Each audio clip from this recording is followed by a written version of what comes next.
میں اس قوم کو بتا کے رہوں گا کہ تمہارا ہدف کیا ہے. میں اس قوم کو زندگی دے کے رہوں گا.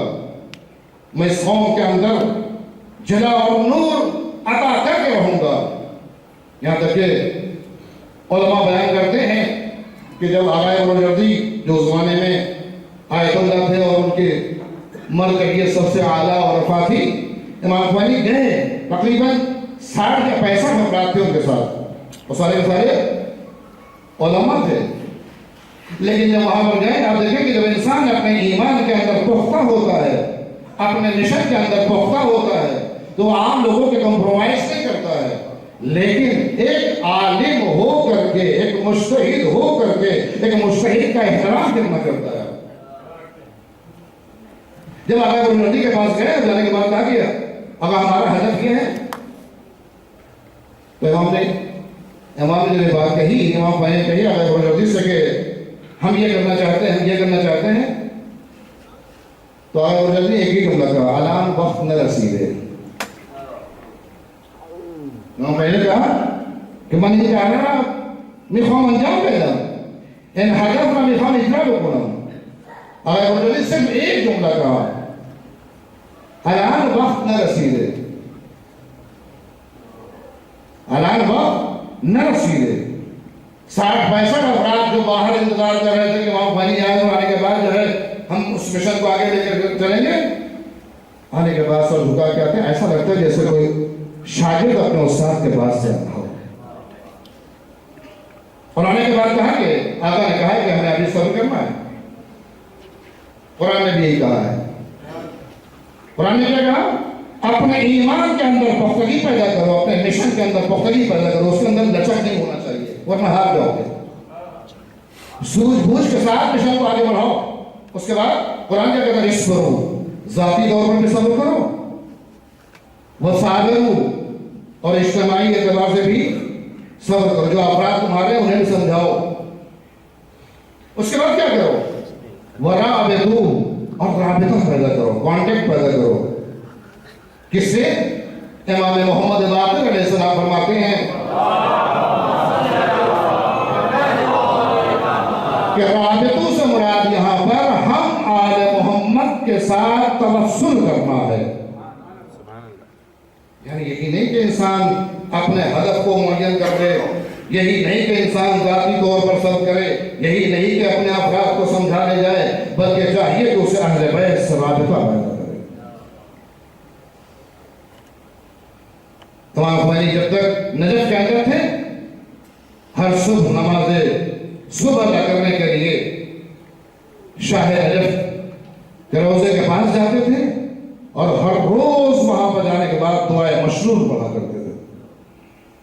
دعائے مشروط پڑھ کے دیکھیں، آپ کو اندازہ ہوگا کیوں پڑھتے تھے، اندازہ ہو جائے گا آپ کو. اس کے بعد رابطہ، اہل بیت سے رابطہ.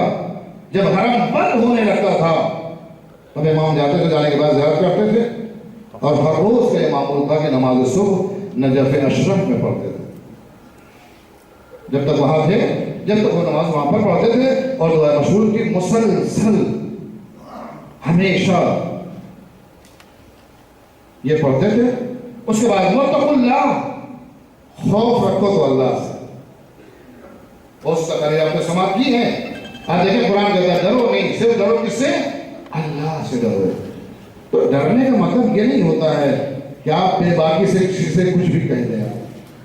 ڈرنے کا مطلب یہ ہے کہ جب بھی کسی سے بات کرو، گھوم گھوم کے دیکھتے رہو کہ تمہارا معبود بھی تمہارے اس کہنے سے راضی ہے یا نہیں ہے. تم جو کر رہے ہو کہیں ایسا تو نہیں کہ تمہاری نفسانی خواہشات ہو. تم جو کر رہے ہو کہیں ایسا تو نہیں کہ تمہارا ذاتی مسئلہ ہو. واتقوا اللہ کا مطلب یہ ہے کہ جو بھی کر رہے ہو وہ رضائے پروردگار کے لیے کر رہے ہو. تو جب رضائے پروردگار کے لیے کرو گے تو تمہاری ہمیشہ نگاہ اللہ پر ہوگی، تو ہر چیز تمہیں ہیچ نظر آئے گی، ہر چیز تمہیں چھوٹی نظر آئے گی. دنیا کے لیے سپر طاقت ہوگی، لیکن ان کے لیے سپر طاقت نہیں ہے. اس کے بعد اجتماعی اعتبار سے صبر کی بات کی ہے. خود مولا کہنا تو ہے تمہیں کہتے فرماتے ہیں کہ وَجْمَعْ فِي جَوَارِكَ مَعَ الْمُؤْمِنِينَ، اے میرے معبود جب مومنین کا گروہ کہیں پر جمع ہو جائے تیری بارگاہ میں حاضری کے لیے تو ان میں سے ایک میں رہوں.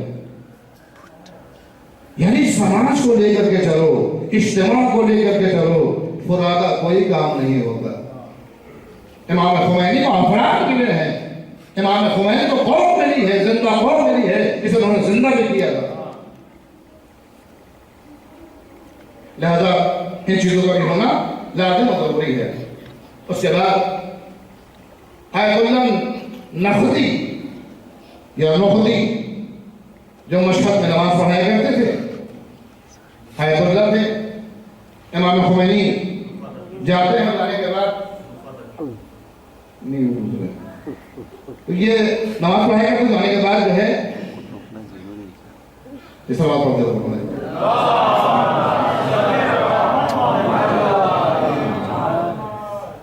تقریباً اس وقت امام خمینی کی عمر 30 سال کی تھی, اور جانے کے بعد ان سے کہا کہ اب مجھے علم کیمیا سکھا دے. علم کیمیا سے کیا فائدہ ہوتا ہے کہ ہر شے کو انسان سونا بنا دیتا ہے. تو اگر نقدی نے کہا کہ تم اگر اس بات کا وعدہ کرو, دیکھیں صاف و شفاف ہوتا کیسا, ذات امام خمینی کو بچانے, بانی انقلاب کو بچانے, تو سمجھ آئے کہ انقلاب ہے کیا. انہوں نے کہا کہ آپ مجھے سکھا دیں. انہوں نے کہا کہ جو ہے میں سکھاؤں گا, لیکن شرط ہے کہ آپ کسی کو بتائیں گے جب تک زندہ ہے. ان کا یہ بات نہیں کر سکتا میں, کیونکہ کیسے حالات پیدا ہوں, کیسی کیفیت پیدا ہو, بعد میں کیسے حالات ہوں, مجھے نہیں معلوم کچھ بھی. میں یہ بات نہیں کروں. اتنے بڑے استاد, اتنے بڑے آیت اللہ, ایک جوان جو علم کیمیا کی فرمائش کر رہا ہے سیکھنے کے لیے, جب انہوں نے کہا اسے چھپا کے رکھنا, بتانا نہیں کسی سے, انہوں نے کہا میں یہ نہیں کر پاؤں گا. ہو سکتا ہے کہ کوئی ایسے حالات آئیں اور کوئی پوچھے مجھ سے اور میں بتا دوں, میں یہ وعدہ نہیں کر سکتا ہوں. جب یہ صفاف اور صاف و شفاف کردار اور پاکیزہ جو زبان دیکھی ہے تو کہا خمینی میں تمہیں علم کیمیا سے بہتر چیز بتا رہا ہوں کہ اگر تم نے اسے انجام دیا تو یہ تو سونا بناتی ہے, تم کائنات کو کائنات بنا دو گے. کائنات کے اندر تمہاری بالادستی ہوگی, کائنات کے اندر تمہارا وقار ہوگا. کہا وہ کیا چیز ہے؟ کہا 3 چیز کے اوپر ہمیشہ عمل کرنا. یہ ایسا نہیں کہ انہوں نے ان کو بتایا تو ہمارا فریضہ نہیں ہے, میں اس لیے بتا رہا ہوں تاکہ ہم بھی اسی پر عمل کریں. آیت اللہ نے کہا, امام خمینی سے کہا کہ 3 چیزیں کبھی فراموش نہ کریں, اسے ہمیشہ انجام دیتے رہنا. پہلی چیز ہے کہ تسبیح زہرا ہمیشہ پڑھتے رہنا. تسبیح زہرا ہمیشہ پڑھتے رہنا. دوسری چیز ہے کہ آیت الکرسی کے ذکر ہمیشہ کرتے رہنا. اس سے رابطہ تمہارا رہنا چاہیے.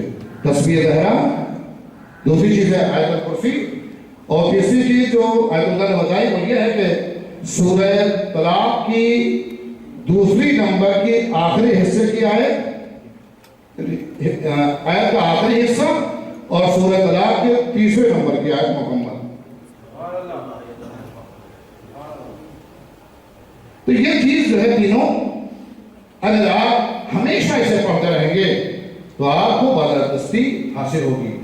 امام خمینی کے دوسرے استاد جن کا نام تھا آیت اللہ قاضی طباطبائی, آپ پہچانے واقع کیسے کیسے افراد تھے. میں یہ بتایا کہ صرف آپ پہچانے آپ کہ عالم کیسے گزرے ہیں, جن کے ہم فالوورز ہیں یا ہونا چاہیے وہ کیسے ہیں. آیت اللہ قاضی طباطبائی جو امام خمینی کے شاگرد تھے, ان کا کہنا کہ اگر کوئی شخص اول وقت, توجہ کریں گے آپ, اگر کوئی شخص اول وقت نماز پڑھنے کا عادی ہو جائے اور کسی اعلیٰ مقام پر نہ پہنچ پائے تو اس کو حق ہے کہ مجھ پر لعنت بھیجے. معمولی آدمی نہیں ہے, مجتہد ہے, علم عرفان میں ماہر ہے. کہتے ہیں کہ اگر کوئی شخص اول وقت نماز صبح پڑھنے کا عادی ہو جائے, نماز صبح بلکہ ہر نماز, اول وقت ہر نماز کا پڑھنے کا عادی ہو جائے اور کسی مقام پر، کسی بلند مقام پر نہ پہنچے تو اس کے لیے جائز ہے. میں یہ کہتا ہوں میرے اوپر وہ لعنت بھیجے. امام کے علم عرفان کے استاد کہ جن کا نام تھا شیخ شاہ آبادی، کہ جس کے لیے امام خمینی نے کہا جو ہے متکلم جتنا عظیم ہوتا ہے فکریں بھی اتنی عظیم ہوتی ہیں، کلمات بھی اتنے عظیم ہوتے ہیں.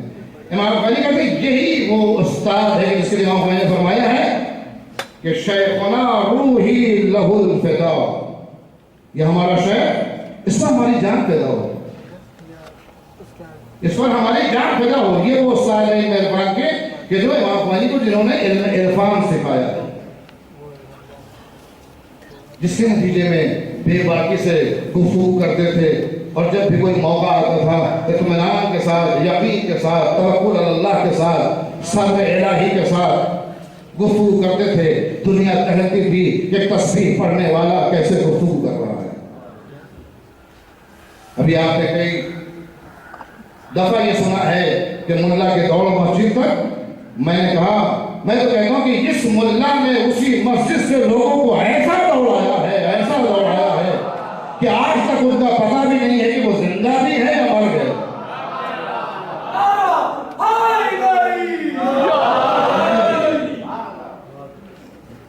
ملا کی دوڑ مسجد، لیکن مسجد تک ہونی چاہیے، ضرور ہے ہونی چاہیے.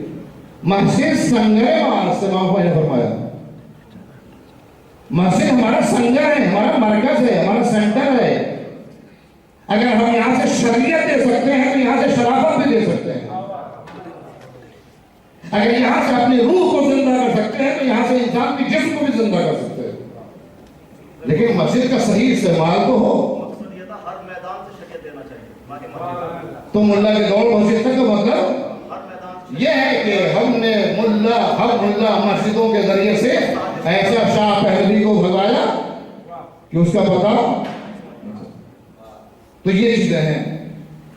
تو امام خمینی نے اب تم نہ خالی سماعت کریں کہ صدام نے حملہ کیا، ایران پر حملہ کیا، لوگ گھبرا گئے، پریشان ہو گئے، حملہ ہو گیا.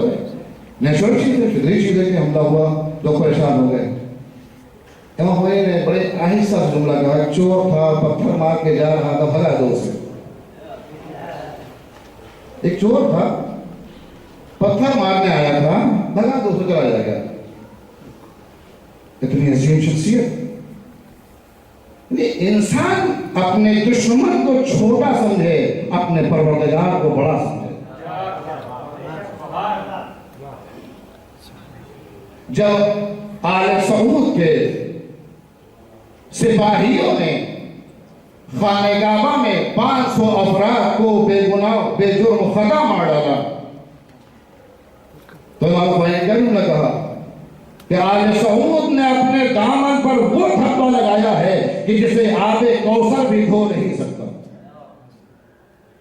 نظر تھی پورے کائنات کے تشیعوں پر، پوری کائنات کے لوگوں پر، اور ہمیشہ عالمی پیغام دیا کرتے تھے، ہمیشہ جہانی پیغام دیا کرتے تھے، ہمیشہ وسعت نظری سے کام لیا کرتے تھے.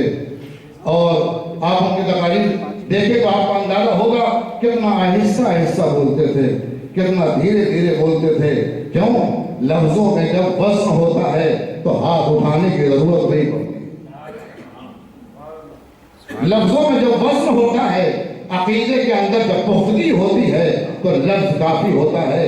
امام خمینی نے سلمان رشدی کے بارے میں صرف اتنا ہی جملہ کہا تھا کہ اگر من جمون کو دم بین 10 اشرا خافے بھی کر دوں، کہ اگر میں جوان ہوگا تو میں اپنے ان دونوں ہاتھوں سے سلمان رشدی کو اس کا گلا پھوڑ دیتا. صرف تو جملہ کہا تھا کہ مائیں رونے لگی کہ کاش میرا بیٹا جوان ہوتا تو میں ابھی پیش کر دیتا امام کے سامنے کہ جاؤ تم یہ کام کرو.